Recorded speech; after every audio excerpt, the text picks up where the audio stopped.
भजन संहिता के लिए अपने स्थानों पर खड़े होते हैं। पहला वचन मैं पढ़ूंगी, दूसरा वचन आप पढ़ना और आखिरी का वचन हम सब मिलकर पढ़ेंगे। भजन संहिता 42, भजन संहिता 42, निर्वासित व्यक्ति की प्रार्थना।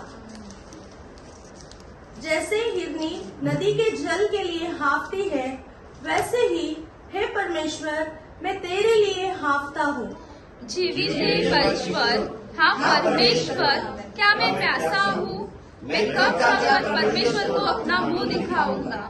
मेरे आंसू दिन और रात मेरा आहार हुए हैं और लोग दिन भर मुझसे कहते रहते हैं, तेरा परमेश्वर कहाँ है? यह स्मरण करके मेरा प्राण शोकित हो जाता है। मैं कैसे भीड़ की संग जाया करता था। मैं जयकार के साथ सब भीड़ के बीच में परमेश्वर के भवन को धीरे धीरे गाया करता था। हे मेरे प्राण, तू क्यों गिरा जाता है? तू अंदर ही अंदर क्यों व्याकुल है? परमेश्वर पर आशा लगाए रहे, क्योंकि मैं उसके दर्शन से उद्धार पाकर फिर उसका धन्यवाद करूंगा। हे मेरे परमेश्वर, मेरा प्राण तेरे भीतर गिरा जाता है, इसलिए मैं यरदन के पास विदेश से और हर्मोन के पहाड़ों और मिस्गार की पहाड़ के ऊपर से तेरे स्मरण करता। तेरी जलधाराओं का शब्द सुनकर जल जल को पुकारता है। तेरी सारी तरंगों और लहरों में मैं डूब गया हूँ। तो यहोवा अपनी शक्ति और करुणा प्रकट करेगा और रात को भी मैं उसका गीत गाऊंगा और अपने जीवनदाता ईश्वर से प्रार्थना करूंगा। मैं ईश्वर से जो मेरी चट्टान है कहूँगा, तू मुझे भूल गया। मैं शत्रु के अंधेर के मारे क्यों शोक का पहरावा पहने हुए चलता फिरता हूँ। मेरे सताने वाले जो मेरी निंदा करते हैं, मानो उससे मेरी हड्डियां चूर चूर होती है, मानो कटार से छीटी जाती है, क्योंकि वे दिन भर मुझसे कहते रहते, तेरा परमेश्वर कहाँ है? हम सब मिलकर कहेंगे, हे मेरे प्राण, तू क्यों गिरा जाता है? तू अंदर ही अंदर क्यों व्याकुल है? परमेश्वर पर भरोसा रख, क्योंकि वह मेरे मुख की चमक और मेरा परमेश्वर है। मैं फिर उसका धन्यवाद करूंगा। परमेश्वर पढ़े गए वचन पर आशीष से आप अपने स्थानों पर बैठ सकते हैं। हम कुछ समय भजन संहिता पर मनन करेंगे। हमने अभी पढ़ा भजन संहिता 42। यहाँ पर दाऊद कह रहा है, ये कोरह के पुत्रों ने लिखा हुआ है, लेकिन दाऊद के विषय में ये भजन संहिता कहता है।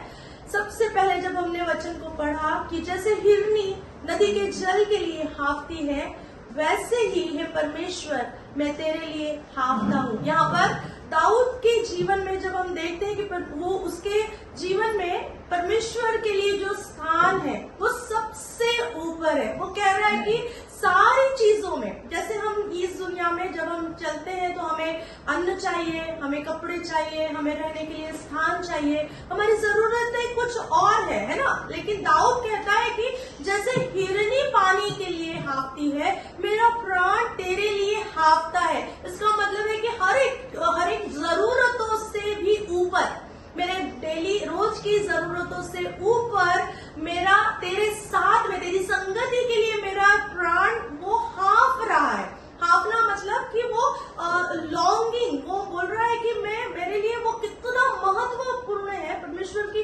उपस्थिति मेरे जीवन में इतनी महत्वपूर्ण है कि वो मुझे टिकाए रखती है, वो मुझे बनाए रखती है, वो मुझे जिंदा रखती है।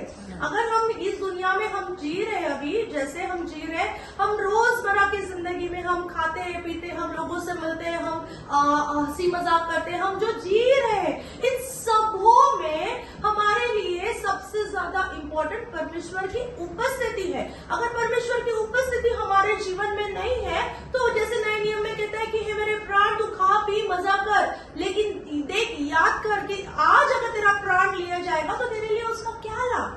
अगर परमेश्वर की उपस्थिति हमारे जीवन में नहीं है तो उसका क्या लाभ है? कई सारे लोग यहाँ पर दुनिया में, कई सारे लोग हैं जो अभी तक परमेश्वर को जानते नहीं, जीवित परमेश्वर को जानते नहीं, वो यीशु मसीह के बलिदान को जानते नहीं है, अब तक वो उससे अनजान है।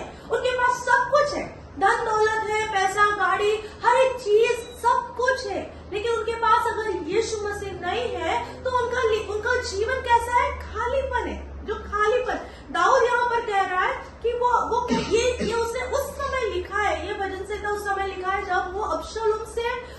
भागकर जंगल में चला गया।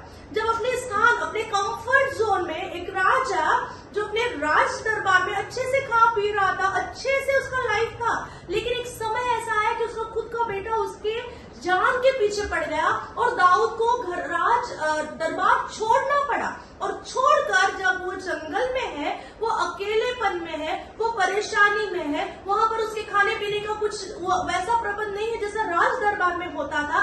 शायद उसके लिए रहने की वो अच्छी जगह नहीं होगी जो हमें वचन कहता है कि वो अदुल्लम की गुफा में रहता था, एक ऐसी जगह पर जहां पर कुछ भी कंफर्ट की बातें नहीं है।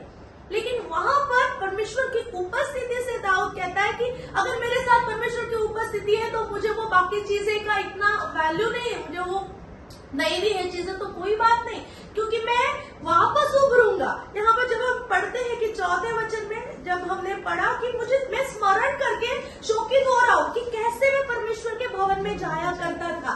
मतलब वो उस समय में जब वो जंगल में, जब अकेलेपन में है, वो सोच रहा है कि वो याद कर रहा है कि कैसे मैं परमेश्वर की उपस्थिति में बैठता था मेरे राज दरबार में। जब मेरे घर में मैं परमेश्वर को धन्यवाद देता था तो मैं कैसे देता था। जब मुझे लोग कहते थे कि चलो प्रभु के घर चलो तो मेरा मन आनंद से उमड़ जाता था। वो उस दिनों को याद कर रहा है।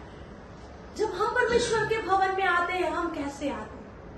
क्या हमें दाऊद के समान हमारे दिल में वो चाहत है कि हम प्रभु को मिलने जा रहे हैं, हम परमेश्वर के भवन में जा रहे हैं? देखो दाऊद उस दिनों को याद कर रहा है कि मेरा मन आनंदित होता था। आज यहाँ पर कुछ नहीं है, आज यहाँ पर कुछ भी अच्छा नहीं है, कुछ भी रिसोर्सेस नहीं है, लेकिन परमेश्वर मेरे साथ है। वो अपने आप को एनकरेज कर रहा है। यहाँ पर हम पढ़ते हैं, वचन पढ़ते हैं कि वो कह रहा है कि हे मेरे प्राण तू क्यों गिरा जा रहा है। वो अपने आप से कह रहा है। वहां पर दाऊद को कोई बात करने के लिए लोग नहीं है, दाऊद को बताने के लिए कोई लोग नहीं कि देखो मेरे साथ कितना बुरा हुआ, देखो मेरा खुद का बेटा जिसको मैंने अपने अच्छे राज दरबार में अच्छी चीजों से रिसोर्सेस किया, आज मेरा बेटा ही मेरे जान के पीछे पड़ा हुआ है। ये सब बातें बताने के लिए दाऊद के पास कोई व्यक्ति नहीं है।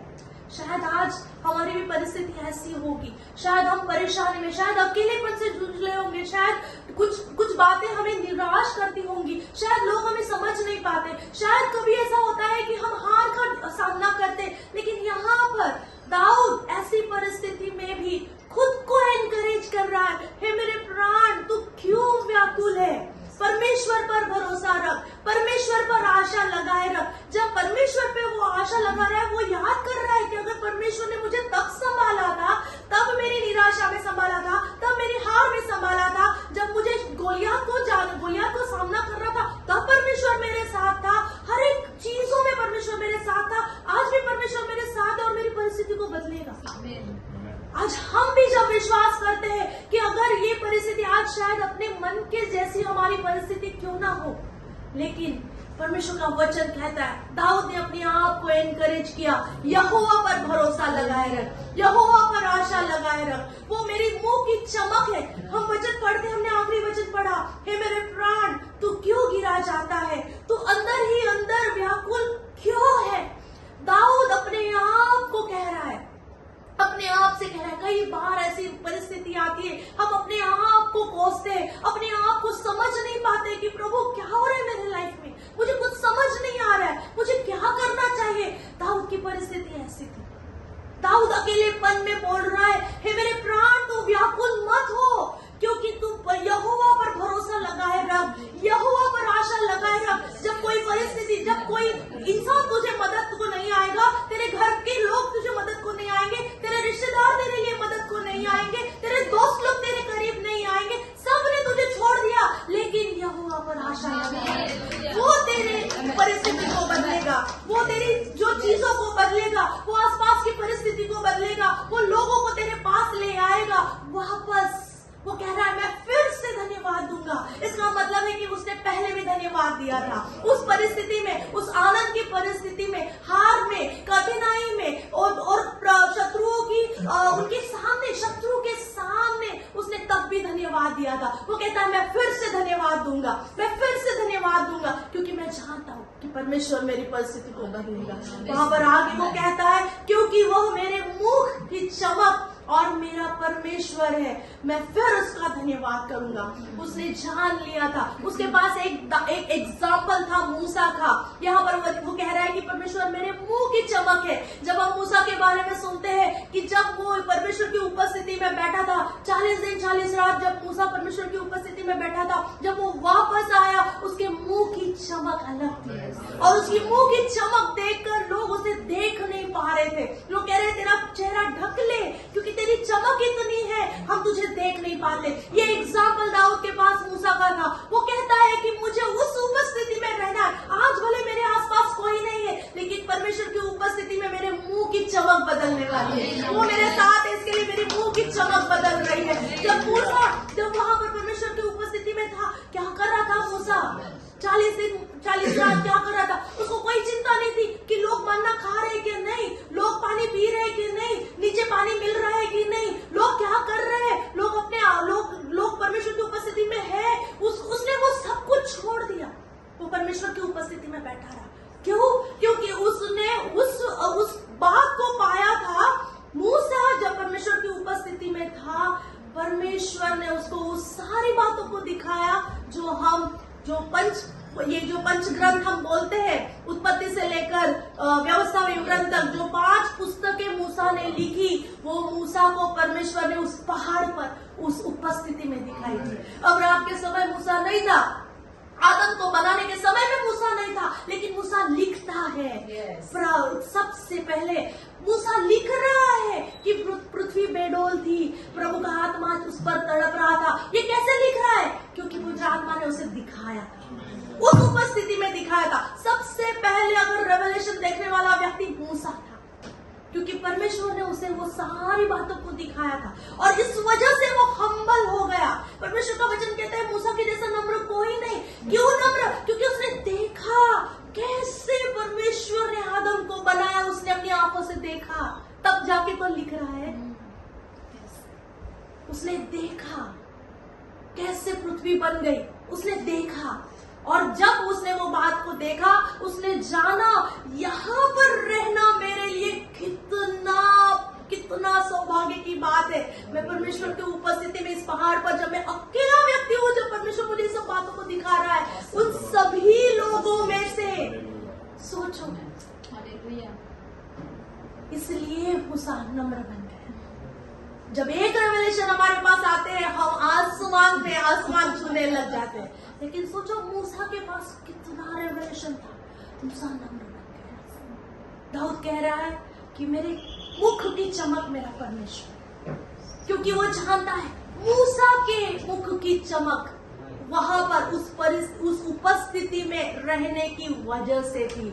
आज मैं भी जैसे मूसा 40 दिन 40 रात उस पर्वत पर था, आज मैं परमेश्वर की उपस्थिति में उस गुफा में हूँ और मैं भी लिखूंगा। और लिख रहा है, दाऊद लिख रहा है कि वो मेरे चेहरे की चमक है और मेरा परमेश्वर वो मेरा छुड़ाने वाला है। वो मेरा वचन कहता है कि मेरा परमेश्वर पर भरोसा रख, क्योंकि वह मेरे मुंह की चमक और मेरा परमेश्वर है।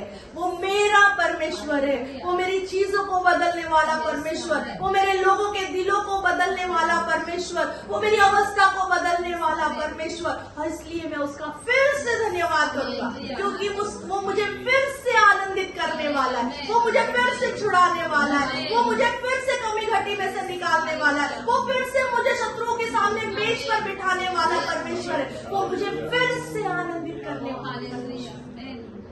इसलिए वचन कहता है मेरे प्राण तू व्याकुल ना हो, परमेश्वर पर भरोसा रखे।